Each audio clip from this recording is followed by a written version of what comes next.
Hola, ¿qué tal? Muy buenos días a todos. Les damos la bienvenida a este nuestro programa número 10 de ¿Qué dicen hoy los tribunales?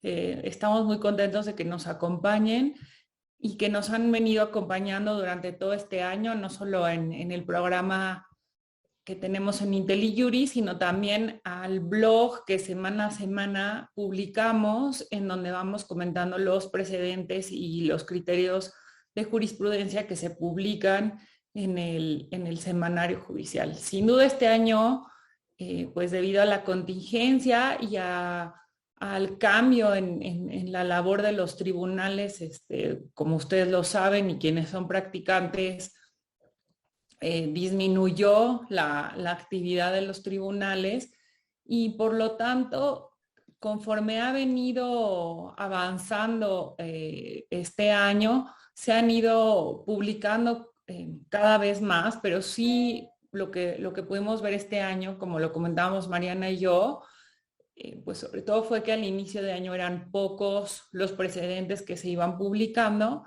y realmente lo que vemos es que el semanario judicial es el que da el pulso de qué está pasando en los tribunales en nuestro país. Mariana, muchas gracias.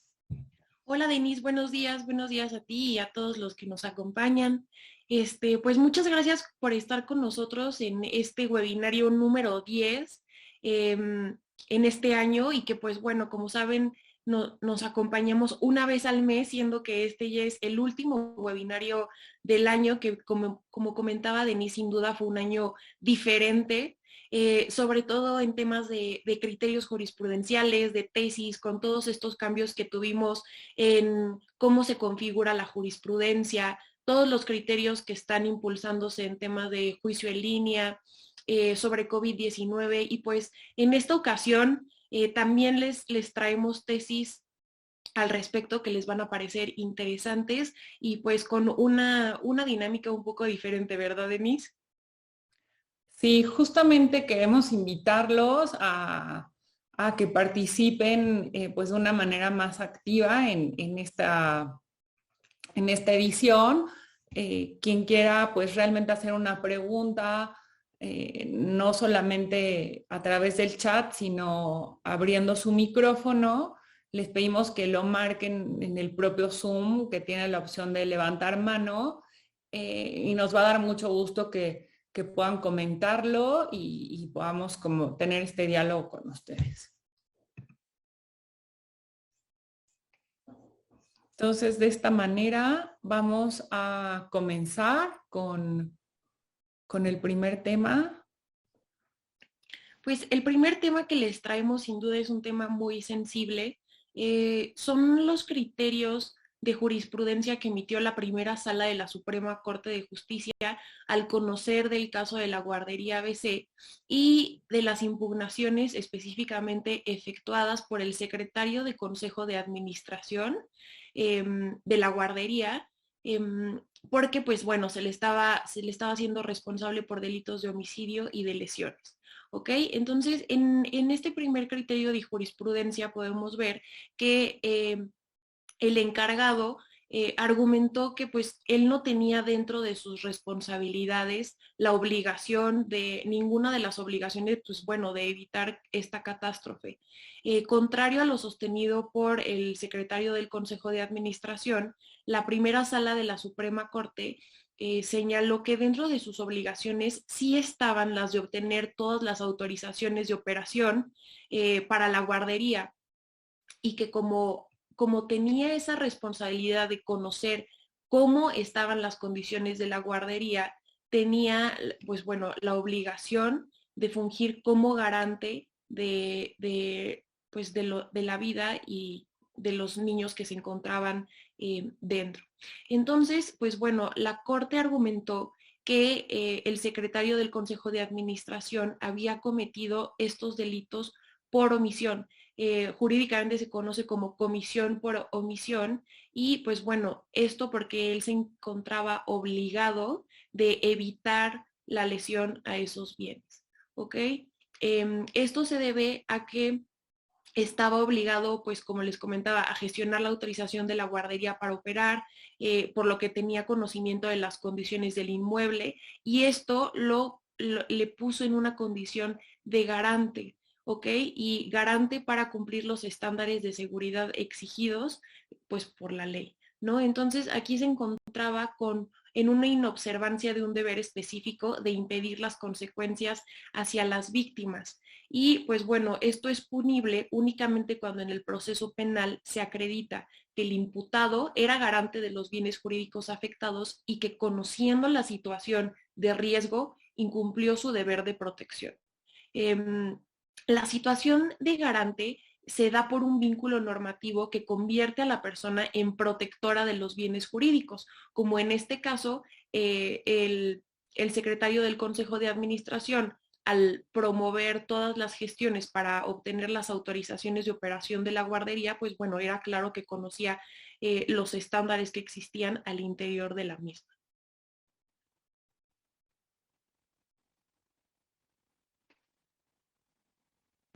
Perdón. En este mismo asunto, este amparo fue resuelto por la primera sala de la Suprema Corte en mayo de este año y se refiere, como lo comenta Mariana, para el caso específico del secretario del Consejo de Administración. Sin embargo, recordemos que por este caso fueron responsables alrededor de 22 personas, tanto quienes formaban parte de la sociedad civil, que era parte de la guardería ABC. Esta guardería estaba subrogada al IMSS y esto llevó a que también se consideran como responsables por los mismos delitos de homicidio y de lesiones a funcionarios del IMSS. La tercera jurisprudencia que dio lugar por este tema, pues va a resultar o resultó aplicable para todos los responsables de la comisión de estos delitos, ¿no? No solamente para el secretario del Consejo de Administración. ¿Y qué sucedió? En este caso, durante el proceso penal, se determinó que había un concurso ideal de delitos. Esto significa que por los mismos hechos realizados, o en este caso por las mismas omisiones en que incurrió el secretario del Consejo de Administración, se cometieron dos delitos distintos. Este es el de homicidio y el de lesiones. En términos del Código de Procedimientos Penales, cuando se presenta esta situación, que como les digo se denomina concurso ideal de delitos, se establecen reglas específicas para la cuantificación de la pena. Y en este caso es el artículo 64 que establece que no se van a sumar todas las penas por los delitos cometidos. En el caso específico del concurso ideal de delitos, se deberá tomar la pena de los delitos, se tomará la mayor pena, la que tenga una pena mayor, y esta solo se podrá aumentar hasta la mitad de la misma, ¿no? Esto quiere decir, no podríamos llegar a considerar unas penas de 200 años de cárcel o de 150 años de cárcel, es un ejemplo, pero no lo es porque no se van a sumar todas las penas por los delitos cometidos. Sobre todo tomemos en cuenta que aquí murieron 43 niños, bueno, y niños y adultos, y también un número importante de niños y de adultos resultaron con quemaduras. Sin embargo, en este caso, en el proceso penal, a pesar de que el tribunal, perdón, determinó que sí había un concurso ideal de delitos, la cuantificación de la pena la hizo sumando todas ellas. Y esto fue un tema que se impugnó y llegó hasta la Corte, y la Corte determinó que no había sido cuantificada de manera debida a la Corte, debida la sanción de prisión. ¿Por qué? Porque si quedó determinado que era un concurso ideal de delitos, el juzgador no podía modificar la regla que establece el Código Penal. Esto permitió, pues, que la pena que se le impuso, en este caso al secretario del Consejo de Administración, y en otros casos, si también se tuvo un criterio similar, pues se disminuyera, no por un tema de criterio, sino más bien la Corte apeló a que debía ajustarse a la regla que establece específicamente el Código Penal. No sé si quieras agregar algo más, Mariana, de este tema.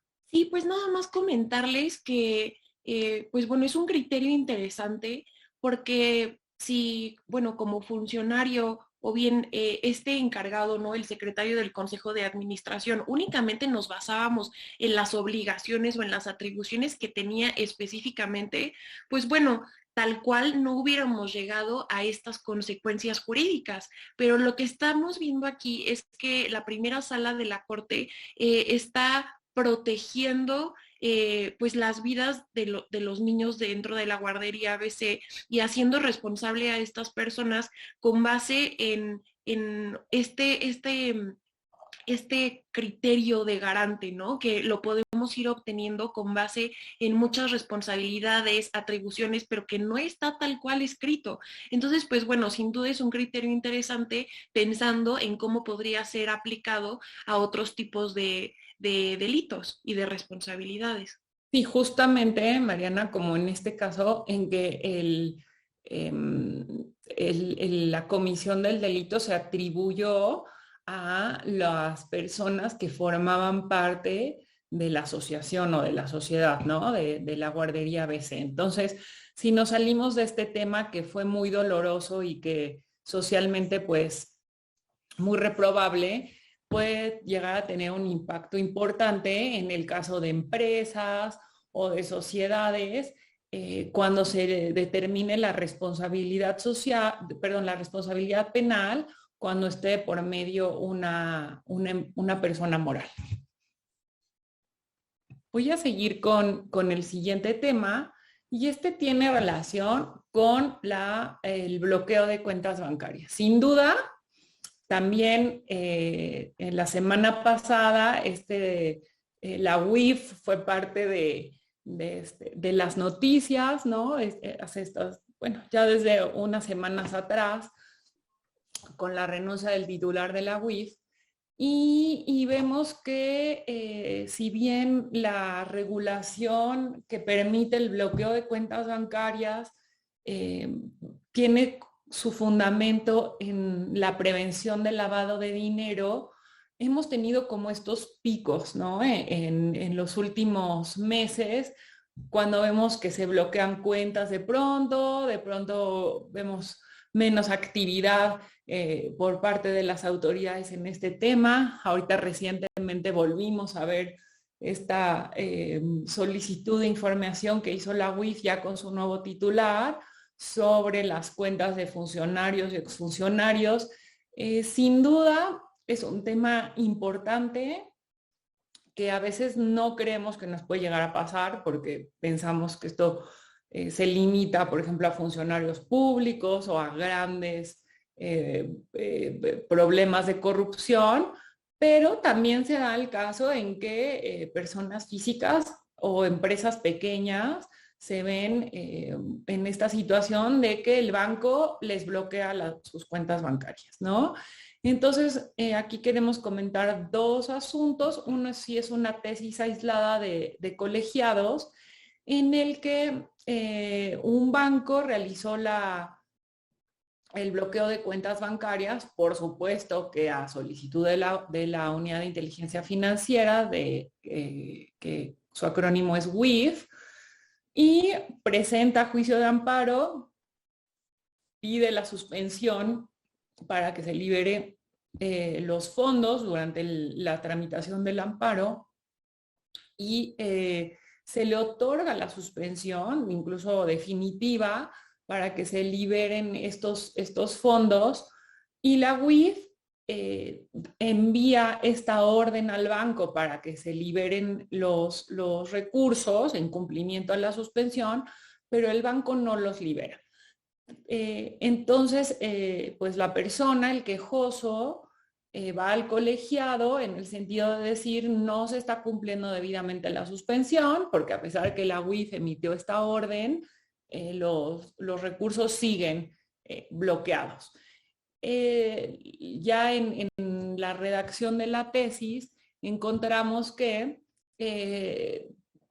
los recursos sí, se mantuvieron bloqueados debido a una política interna del banco. Los bancos también, y a veces no leemos como esas letras chiquitas en los contratos que firmamos con los bancos cuando aperturamos una cuenta, pero ellos también tienen la posibilidad de bloquear las cuentas cuando consideran que hay un riesgo que justamente puede tener una persona o una cuenta en específico por movimientos que no son acordes con esto y que pudieran llegar a considerarse se está haciendo un intento de lavado de dinero, ¿no? Entonces, en este caso en específico, como lo vemos aquí en la tesis, las cuentas permanecieron o la cuenta permaneció bloqueada, pero por una determinación interna del banco.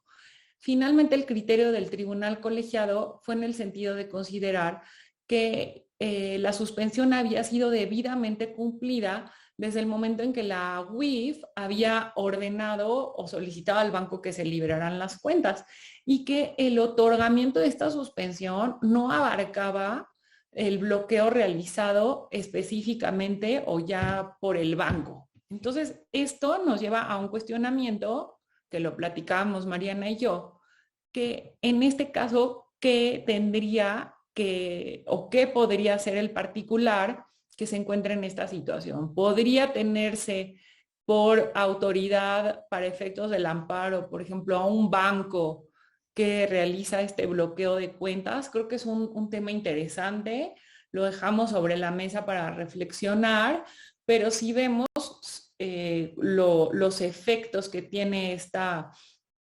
situación o esta determinación que toma el banco, pues finalmente son los mismos que cuando la propia UIF es quien ordena el bloqueo de cuentas bancarias, ¿no? Entonces, es interesante y seguramente en algún momento lo veremos planteado en amparo, ¿no?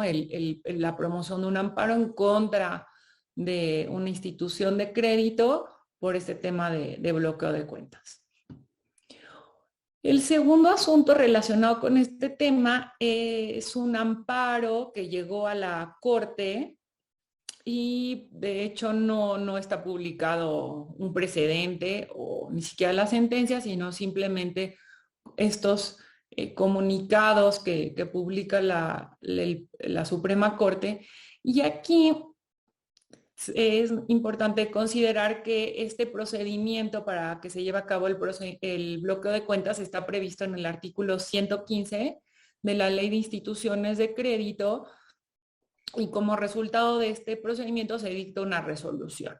Generalmente en contra de la misma se presentaba amparo, pero en este criterio de la segunda sala se determinó que en contra de la resolución por la que la UIF determina que el particular sí debe estar dentro de la lista de personas bloqueadas, puede ser impugnado a través del juicio contencioso administrativo debido a que la ley de procedimiento administrativo le es supletoria a la ley de instituciones de crédito. Entonces, a partir de este criterio, los particulares podrán ir al Tribunal Federal de Justicia Administrativa cuando como resultado de este procedimiento de bloqueo de cuentas se determine que quedarán en la misma, ¿no? Y yo creo que seguimos al siguiente tema, Mariana. Sí, bueno, pues este tema es, nos han comentado que les interesa mucho el tema de las responsabilidades administrativas. Y yo creo que a lo largo del año hemos traído criterios que son distintos a este que les vamos a presentar. Este criterio, lejos de ampliar o de definir el alcance máximo de la participación activa que tienen los denunciantes dentro de este nuevo régimen de responsabilidades administrativas, limita la participación del denunciante. Entonces, pues bueno, en esta tesis lo que podemos ver es que el denunciante acudió al juicio de amparo en tanto que se le había negado el acceso al expediente físico que había sido originado en la denuncia que pues había interpuesto. En esta tesis podemos ver que el tribunal colegiado determinó cuál era el alcance de la participación del denunciante a través de las etapas de este nuevo régimen de responsabilidades administrativas. Y si bien determinó que tiene un carácter primordial como denunciante, su participación dentro de la etapa de investigación está limitada únicamente a exponer los actos y omisiones vinculados con las faltas administrativas denunciadas. Y en su caso, bueno, en caso de que después de este análisis de las faltas administrativas denunciadas, la autoridad determine en el acuerdo de conclusión algo que no sea conforme al interés del denunciante, pues bueno, en ese caso sí se puede impugnar el acuerdo de conclusión, pero esta es su única participación en esta etapa. Lo que es interesante en esta tesis es que se determina explícitamente que no incluye el acceso al expediente físico como coadyuvante de la autoridad. ¿Ok? Y posteriormente se determina que el régimen de responsabilidades de los servidores públicos no protege el interés de los particulares, sino el de la colectividad. Entonces, bueno, yo creo que este es un límite importante que estamos encontrando en el régimen de responsabilidades administrativas de los servidores públicos y de la participación sí activa que tiene el denunciante, pero limitada en la fase de investigación, en la que se determina que el carácter de tercero lo obtiene pues hasta la última fase, ¿no? No sé si tú quieras comentar algo, Denise. Sí, sobre todo considerar que estos criterios son de tribunales colegiados, es una tesis aislada. Hemos comentado otros y sobre todo de la Corte en donde se acepta la importancia de la participación ciudadana en los procedimientos de investigación y ya de responsabilidades administrativas. Este criterio viene a cerrar un poco esta participación, pero no es un criterio definitivo, ¿no? Y la ciudadanía, las organizaciones seguramente seguirán insistiendo y podremos encontrar que en algún momento se modifique este criterio. Y pues bueno, este otro criterio que traemos de derecho administrativo, pues es interesante. En este caso se trata se realizó un informe individual de la Auditoría Superior de la Federación en el que, pues bueno, se llevó a cabo la revisión del ejercicio de recursos públicos, y la auditoría emitió un informe individual informando sobre las irregularidades encontradas. Cuando la auditoría efectuó esta revisión, pues bueno, analizó contratos celebrados entre gobierno y alguna empresa. Y pues en el informe individual, la auditoría publicó el nombre de esta empresa, ¿no? Entonces, esta empresa acudió al juicio de amparo impugnando la publicación de su denominación en estos informes individuales y buscando que fuera eliminado de los mismos. No obstante, este caso llegó a la primera sala de la Suprema Corte y analizó este tema que yo creo que no solo en tema de derecho administrativo, sino también en materia de transparencia y rendición de cuentas tiene un alcance importante, en tanto que determinó que el nombre de la empresa que contrata con gobierno se considera como información pública. Esto justamente porque, pues bueno, tiene que existir una rendición de cuentas por parte del propio gobierno del ejercicio de los recursos públicos. Y pues bueno, cuando una empresa contrata con gobierno, tiene una menor expectativa de privacidad y esto implica su denominación y por lo tanto la misma como resultado de las labores de fiscalización, se considera como información pública y que no vulnera el derecho al honor, a la reputación o al prestigio de los particulares. Esto lo funda o lo fundamenta la primera sala en la Constitución Federal, que establece que debe de existir, recordemos que debe de existir transparencia en la contratación pública y pues bueno, esto guarda relación también con el derecho de acceso a la información sobre el ejercicio del gasto público y con el artículo 134 constitucional que establece pues que los recursos económicos del gobierno pues deben ser ejercidos de forma eficiente, transparente, eficaz.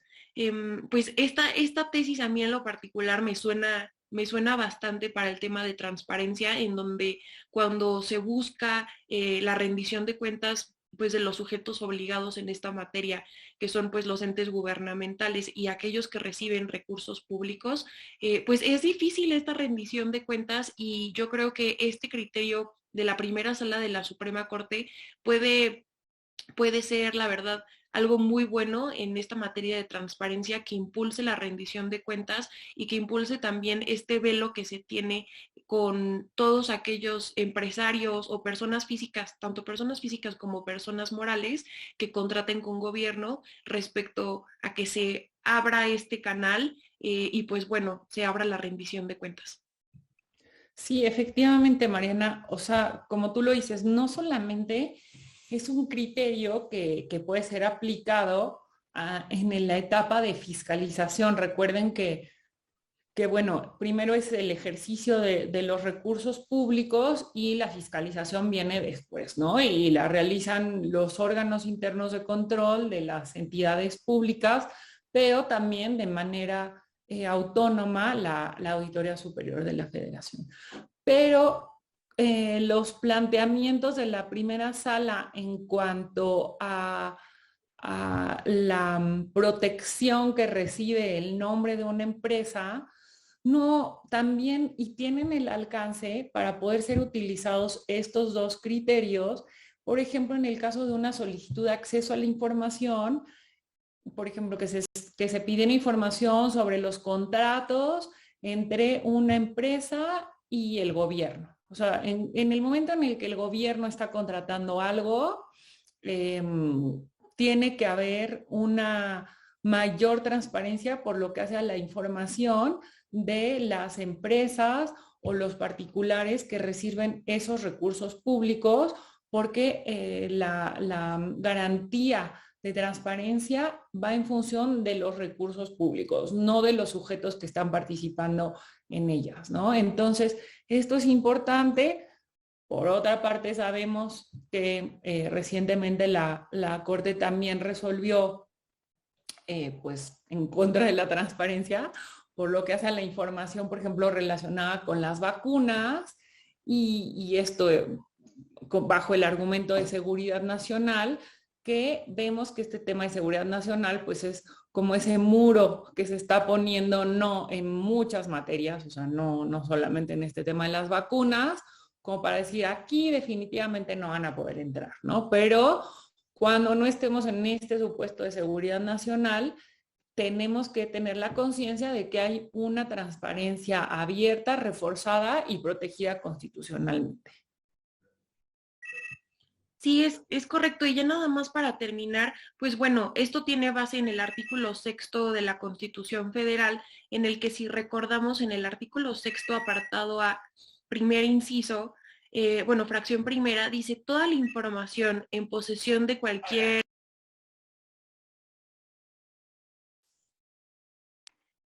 perdón, de cualquier autoridad, entidad, órgano y organismo de los poderes, órganos autónomos, partidos políticos, fideicomisos y fondos públicos, así como de cualquier persona física, moral o sindicato que reciba y ejerza recursos públicos, es información pública. Entonces, pues bueno, de hecho, yo creo que nuestro artículo sexto constitucional da para abrir más que solamente la denominación o razón social de la empresa o persona física que contrate con gobierno. Pero pues bueno, sin duda se está abriendo el canal. Correcto. Bueno, vamos a pasar al dos precedentes, bueno, dos jurisprudencias relacionadas con la materia fiscal. Uno de ellos tiene que ver con el procedimiento del 69B, que es un procedimiento a través del SAT, a través del cual el SAT determina si un contribuyente se considera como empresa fantasma.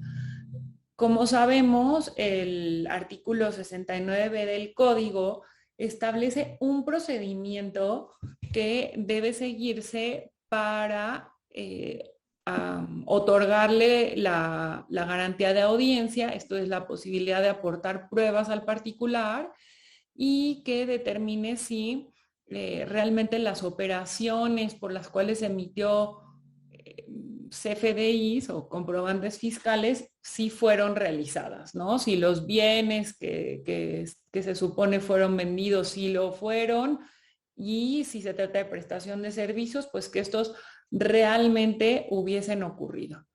¿Qué sucede? Y este parecería un tema más del procedimiento, más procesal, pero incide directamente en la presunción que tiene el SAT, ¿no? Recordemos que seguido este procedimiento, eh, y si el contribuyente no logra acreditar, bajo el criterio del SAT, no logra acreditar que las operaciones realmente se llevaron a cabo, el SAT aplica esta presunción y dice, yo considero que todas las operaciones que están amparadas por estos CFDIs son inexistentes y por lo tanto estos CFDIs ya no pueden tener efecto fiscal alguno, ¿no? Y esto siempre va a tener una consecuencia con los contribuyentes que recibieron esas facturas y que les dieron efectos fiscales.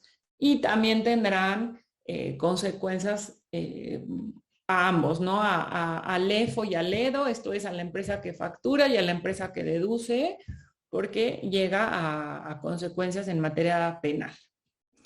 En este caso, en este supuesto, antes de junio de 2018, en este procedimiento regulado, repito, perdón por repetirlo, pero este procedimiento regulado en el artículo 69 del Código Fiscal, no se establecía el plazo en el cual el SAT debía de notificarle al contribuyente si se habían tenido por acreditado o no las operaciones. Esto es, el plazo en el que se le notificaba si era considerado como empresa fantasma o no. Entonces, y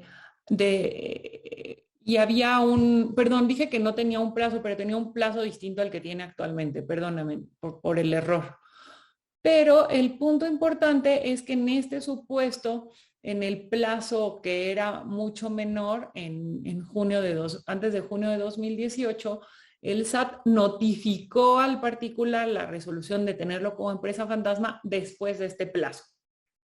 Y entonces, el criterio es que en este supuesto sí hay un pronunciamiento de fondo en la sentencia por la que se confirmó que la resolución fue notificada por el SAT fuera de plazo. Perdón, que tal vez se lo estoy haciendo un poco revuelto, pero se nos están juntando como el tema procesal y el tema de fondo.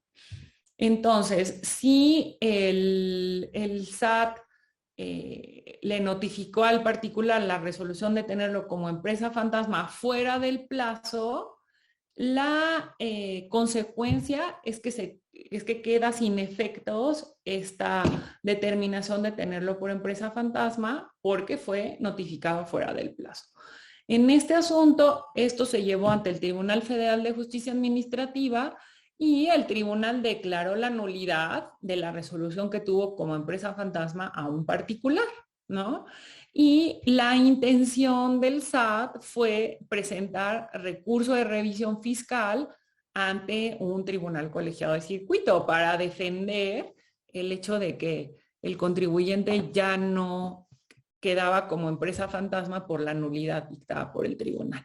Y entonces, recordemos que existe esta restricción para las autoridades de poder presentar recurso de revisión fiscal y solamente podrán hacerlo cuando en la sentencia haya un pronunciamiento de fondo, no un pronunciamiento de alguna formalidad.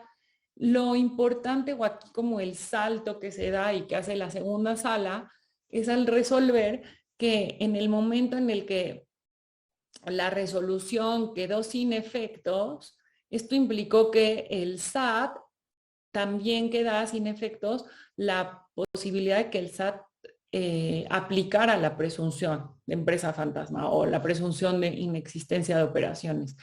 Y por lo tanto que esto tenía que considerarse como un pronunciamiento de fondo, porque estaba relacionado con una presunción, y en consecuencia el SAT sí podía promover recurso de revisión fiscal. Entonces este tema le abre la posibilidad al SAT a llevar este tipo de casos a los tribunales colegiados para que sea ya resuelto en un recurso de revisión fiscal.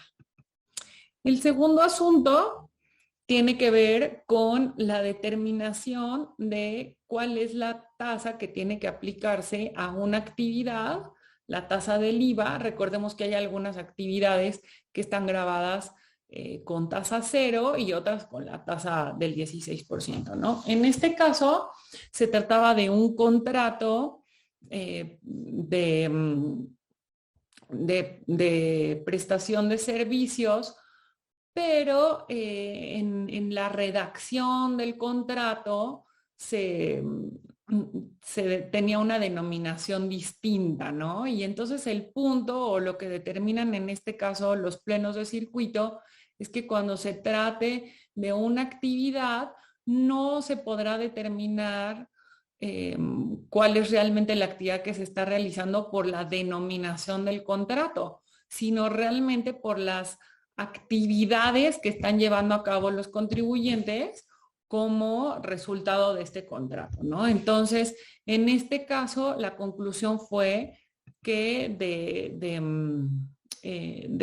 la lectura del contrato se desprendía que había sido una prestación de servicios independientes, que en este caso era un contrato entre dos personas. Una era propietaria de unas aves, ¿no? De unos pollos, se las entregaba a una segunda persona para la engorda y esta segunda la regresaba a la primera, ¿no?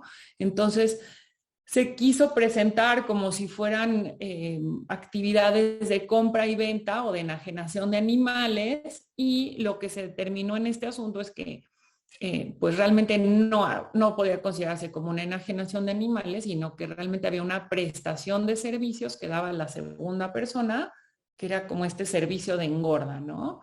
Y finalmente, pues el contribuyente tuvo que pagar el IVA a tasa del 16% y no logró como esta intención digo, no sabemos cuál era la intención del contribuyente, pero no logró que se le aplicara la tasa cero que podría tener alguna otra actividad. De estos temas ya nos vamos a ir a la parte de COVID-19, que si bien son asuntos que se han ido resueltos durante el año, pues las publicaciones de estas tesis son recientes y queremos comentarlas con ustedes, pues porque van reflejando qué se ha ido y qué se ha ido planteando en tribunales sobre este tema. Pues bueno, respecto del primer criterio, primero comentarles que se trata de una jurisprudencia emitida por pleno de circuito.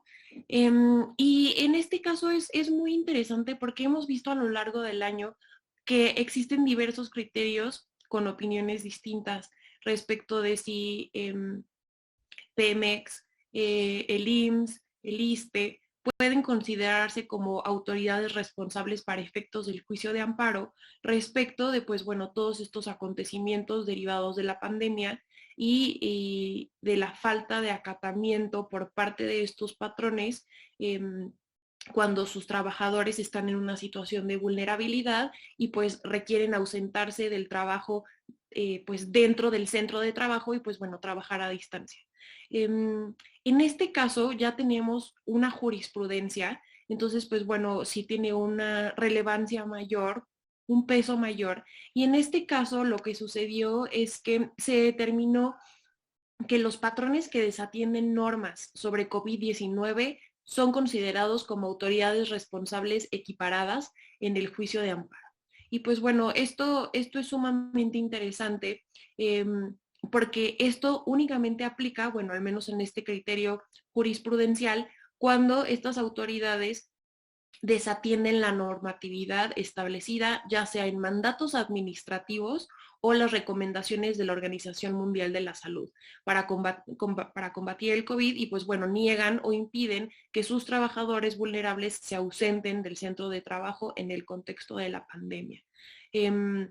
Aquí podemos ver en la tesis que se habla de si la relación que existe entre las partes es de coordinación entre el patrón y sus empleados, pero lo que se resuelve en esta jurisprudencia es que aun y cuando pues existe esta relación laboral, los derechos de los trabajadores o este vínculo de trabajo con los patrones no es obstáculo para que puedan considerarse a los patrones como autoridades responsables, en tanto que con el juicio de amparo se puede proteger de forma más eficiente los derechos a la vida, a la salud, a la integridad personal de los trabajadores en comparación con el juicio laboral ordinario.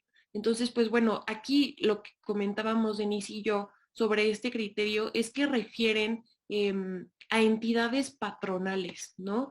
En realidad es un término vago, si nosotros buscamos, no es un término que se encuentre establecido, ¿no? ¿Quiénes son estas entidades patronales? La puerta yo creo que la dejan abierta para que pueda ser interpretada a distintas autoridades y pues bueno, puede ser interpretado como algo positivo o como algo negativo, ¿no? Siempre tienen sus pros y contras, pero pues bueno, en definitiva es un criterio interesante porque nos permite tener a los trabajadores pues una vía más rápida pues para proteger el derecho a la salud, sobre todo en este contexto de pandemia y de riesgo de contraer el COVID. Sí, algo interesante y que analizábamos Mariana y yo en esta tesis es que en este caso el patrón es el ISSSTE, ¿no? Entonces, ustedes saben que tanto el tema de conflictos entre trabajadores y este tipo de dependencias, ya sea el ISSSTE, el IMSS, siempre ha tenido como esta ambivalencia o este tema en tribunales de determinar si son asuntos laborales o asuntos de materia administrativa. En este caso, pues al aceptar la procedencia del amparo, pues implícitamente se está llevando a considerar como un tema administrativo, ¿no? El punto es que esta tesis dice, bueno, aquí estamos hablando del ISSSTE y se refiere a que en este caso sí se considera el ISSSTE como una autoridad responsable equiparada. Lo que no queda claro es si este criterio podría ser utilizado para considerar a una empresa como autoridad para efectos de amparo si se ubica en un supuesto como este, ¿no? Que es el hecho de que no permitió la empresa no permite que los trabajadores realicen trabajo desde casa o estén en casa a este grupo de trabajadores considerados como vulnerables. Creo que esta tesis abre o plantea un criterio que, pues, digo, realmente esperemos que la pandemia no avance, sino que se vaya controlando, pero en caso que tuviera que haber una modificación en las condiciones de trabajo, sin duda este tema seguiría presente, ¿no? Y ahora el siguiente tema, Mariana, también se da en este contexto inicial de la pandemia en el que se impidió la realización de ciertas actividades como medida, ¿no? Cuando nos encontrábamos en semáforo rojo o en semáforo naranja. Perdónenme, yo voy a continuar con este tema. En este caso, se trató de justamente un caso en que una empresa o un negocio no se ajustó a las medidas que se estableció por el gobierno de las autoridades de Nuevo León respecto a la actividad, ¿no? No hay un detalle de los hechos en este sentido, pero imaginemos que se trata de un restaurante, que está limitada la capacidad del mismo, ¿no? Por ejemplo, a un 30% y que no se respetó y se tenía a un 80%. Entonces las autoridades realizan una visita de verificación sanitaria y advierten que el negocio no está cumpliendo con las medidas y clausuran la negociación. Entonces, esta negociación o esta empresa, digamos, promueve o presenta juicio de amparo en contra de la clausura, me voy a regresar a esta parte, en contra de la clausura, porque la clausura se señala que es de manera por tiempo indefinido, ¿no? Por haber incumplido con las medidas de seguridad contra el COVID. Y la suspensión se solicitó para que pueda continuar con su actividad comercial. Cuando el asunto llega a colegiados, el criterio que tiene el colegiado es, bueno, yo no voy a levantar la clausura, ¿no? Yo, colegiado, no voy a levantar la clausura, pero sí voy a otorgar la suspensión para efectos distintos. Y es la parte interesante, ¿no? Entonces señala que la suspensión se otorga para el efecto de que el particular subsane las irregularidades que hay en la negociación, en el negocio, y que le otorga un plazo para hacerlo y que en cuanto se cumple este plazo, le ordena a la autoridad a que realice una nueva inspección para determinar que si ya fueron cumplidos estas medidas, se abra la negociación. Nos resultó muy interesante porque justamente es este punto de decir, bueno, el clausurar por manera indefinida, de manera indefinida, un negocio, pues no es una medida que pueda considerarse constitucional, y el tribunal, creo que de una manera pues muy salomónica, ¿no? Determina, bueno, pues tu particular cumple con estas medidas de precaución, estas medidas de contención, y tu autoridad realiza una visita, una nueva visita para levantar la clausura en su caso, justamente para sopesar pues el derecho a la salud, pero también la libertad o la posibilidad de los negocios, de los particulares, de poder llevar a cabo sus actividades comerciales, que sabemos que estos dos temas son los que han estado en la balanza, todos estos amparos que fueron promovidos por los centros de trabajo, las empresas, etcétera, como resultado pues de las medidas tomadas por el gobierno, ¿no? Pues sí, solamente comentar en ese criterio que lo que se trató de lograr es evitar también un daño de imposible reparación a la empresa o a la persona moral en su negocio, ¿no? Porque una clausura por tiempo indefinido pues puede tener severos efectos y pues de imposible reparación para este pequeño negocio. Ahora nos vamos a las tesis que ya empezaron a ser publicadas respecto a la vacunación de menores. Pues bueno, para compartirles un poquito del primer criterio. Bueno, hemos visto que se empezaron a presentar juicios de amparo, diversos juicios de amparo, debido a que en el plan de vacunación nacional no se previó pues ninguna etapa de vacunación para pues los menores de edad, ¿no? Hasta el momento no había llegado esta etapa de vacunación para los menores de edad de 12 a 17 años. Entonces, pues vimos una ola de amparos presentados justamente buscando la vacunación, los padres buscando la vacunación de sus hijos menores de edad. Y estos criterios que les vamos a presentar son los que están ya saliendo al respecto. Entonces, esto devela los criterios que tienen los tribunales y también la diversidad de los criterios que tienen los tribunales. Entonces, en este primer criterio que les voy a comentar, bueno, los tutores, los padres de menores de edad promovieron un juicio de amparo indirecto en contra de la omisión de vacunar a su hijo menor de edad contra el COVID-19 en el contexto del regreso a clases presenciales. No obstante, en este caso solicitaron la suspensión de oficio, es decir, la suspensión de oficio procede cuando exista un peligro a la vida, un peligro a la salud inminente. Pues bueno, aquí lo que sucedió es que un tribunal colegiado determinó que no procede la suspensión de oficio, en tanto que no se cumplen con los supuestos de la ley de amparo que les comentaba, peligro a la vida, salud, y lo anterior porque la aplicación de la vacuna contra el COVID-19, conforme al calendario del programa de vacunación nacional definido por el gobierno federal, pues sostuvo el tribunal que no se ponía en riesgo la vida del menor.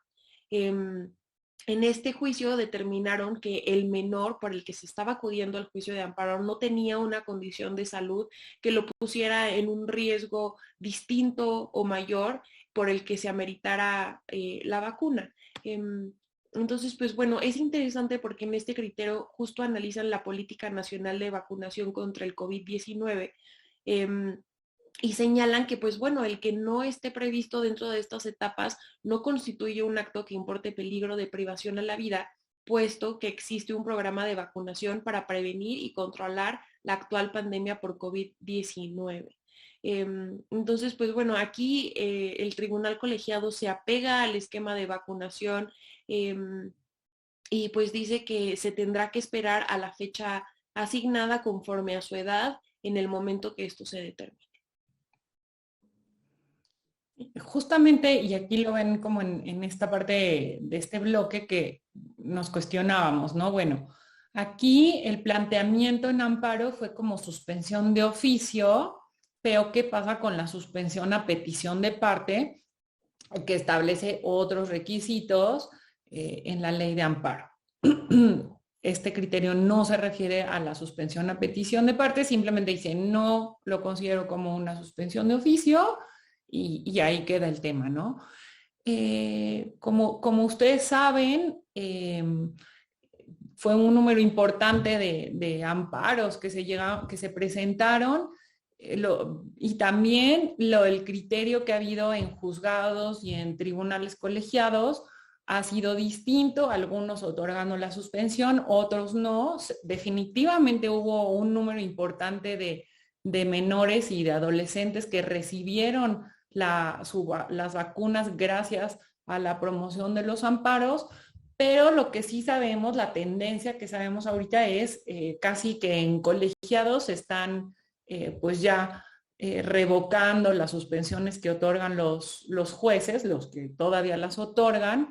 Entonces ya se está cerrando, ¿no? Este camino de poder lograr la vacunación a este grupo a través del amparo. Es importante también tomar en cuenta por qué en este momento está limitado a los menores de 12 a 17 años, por lo menos en estos precedentes, porque sabemos que COFEPRIS autorizó el uso de la vacuna para este grupo, sin embargo, no se previó en la política o no estaba prevista en su momento en la política nacional de vacunación el que se les vacunara a los mismos, ¿no? Pero el hecho de que ya estaba aprobada la vacuna para este grupo por parte de la COFEPRIS fue un elemento central para que se concedieran estas suspensiones. En el grupo de 5 a 11 años, que es el otro grupo que a los que tenemos hijos de esa edad, pues también estamos como pendientes de qué está pasando. En este grupo, COFEPRIS no ha aceptado o no ha autorizado el uso de la vacuna. Entonces sabemos que también se están promoviendo amparos para estos grupos, para este grupo, para niños en este grupo, pero no ha habido realmente una respuesta favorable todavía por parte de los tribunales colegiados y un elemento central es que a la fecha no está aprobada la vacuna por parte de COFEPRIS, ¿no? Entonces esto un poco para darles el contexto, tomarlo en cuenta y pues definitivamente está al pendiente de qué se va definiendo o qué se va actuando, ¿no? Por parte del gobierno federal.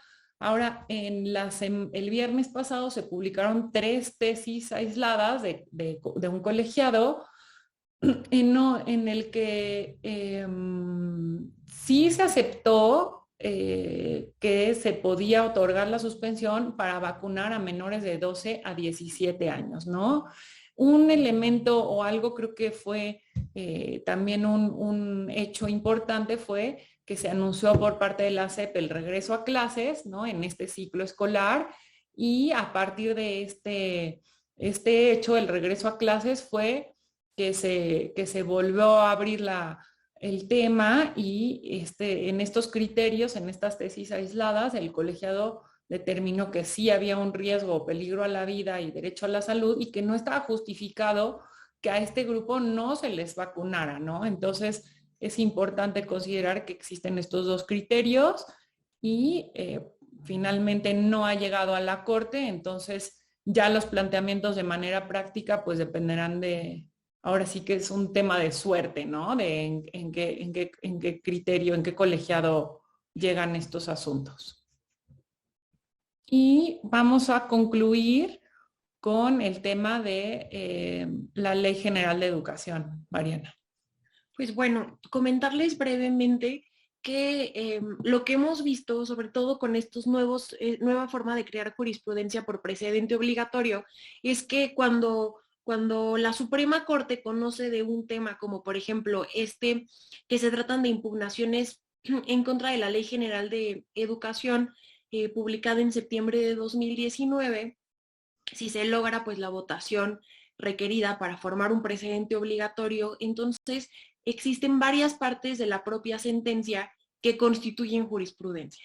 Esto ha derivado en que se publiquen múltiples criterios jurisprudenciales respecto de un mismo tema, una vez que, pues bueno, la Corte analiza estos temas. Y este es el caso de la Ley General de Educación. En la Ley General de Educación, como pueden ver en esta diapositiva, perdón que esté muy cargada, pues son bastantes criterios que podemos ver sobre diversos temas. Entonces, les voy a comentar brevemente el primero de ellos. Y pues bueno, aquí este juicio de amparo se promovió en contra, pues bueno, de la entrada en vigor de este nuevo sistema educativo nacional a través de la Ley General de Educación.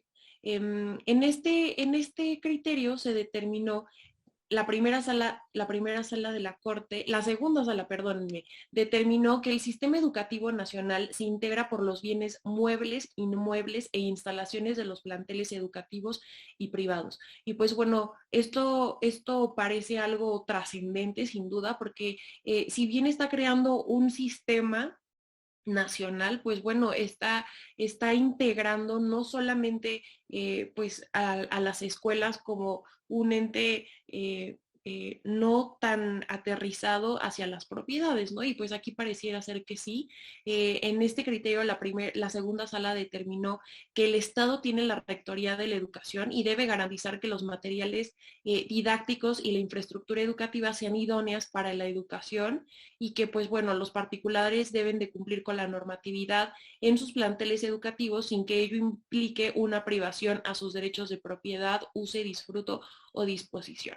Pero pues bueno, sin duda yo creo que esta tesis en particular pues es controversial, sobre todo porque aun cuando señala que no está implicando una privación a los derechos de la propiedad, uso, disfrute o disposición, sí está determinando la propia ley que este sistema educativo nacional se integra por bienes muebles, inmuebles e instalaciones de los planteles educativos y privados.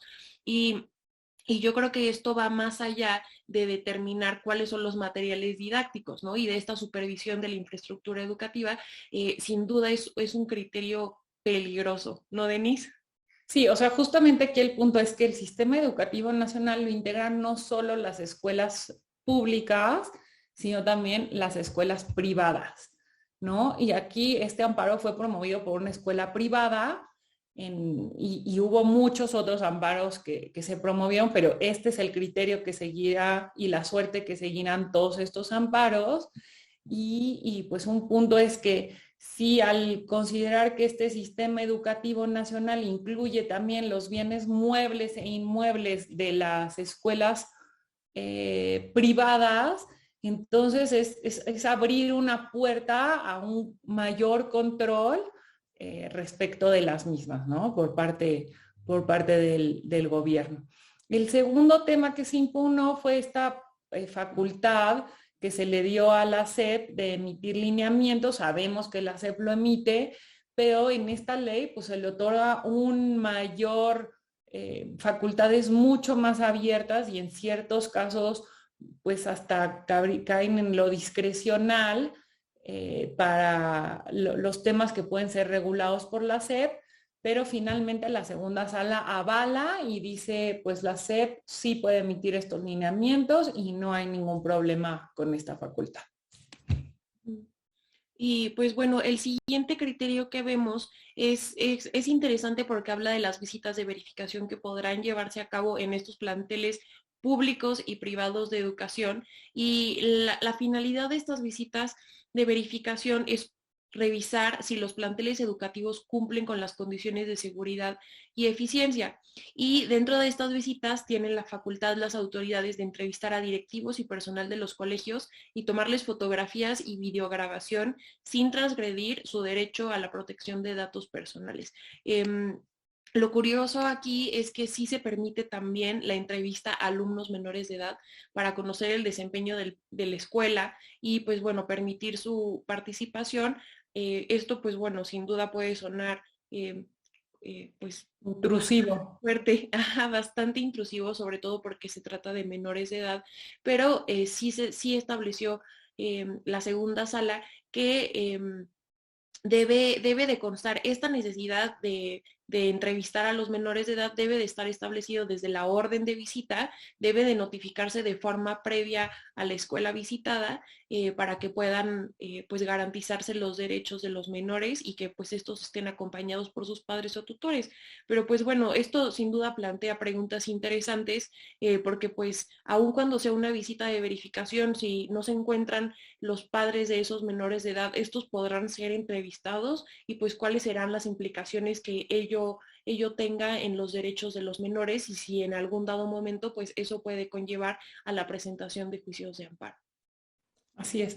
Digo, y un poco como para ir cerrando, estos son los temas que se plantearon y realmente se plantearon como inconstitucionales y en todo la Corte, la segunda sala, aceptó, bueno, más bien no aceptó el planteamiento de los particulares y dijo la Ley General de Educación es constitucional y ninguna de estas medidas pueden considerarse contrarias, ¿no? Y salvo este tema que comentaba Mariana, en donde sí puntualiza y dice, si se realiza una visita de verificación a la escuela y pretende los visitadores o los inspectores hacer estas entrevistas a menores de edad, pues sí va a ser necesario que estén presentes los padres, ¿no? Pero creemos que esa fue como la única concesión que hizo la segunda sala y todo lo demás se aceptó la constitucionalidad.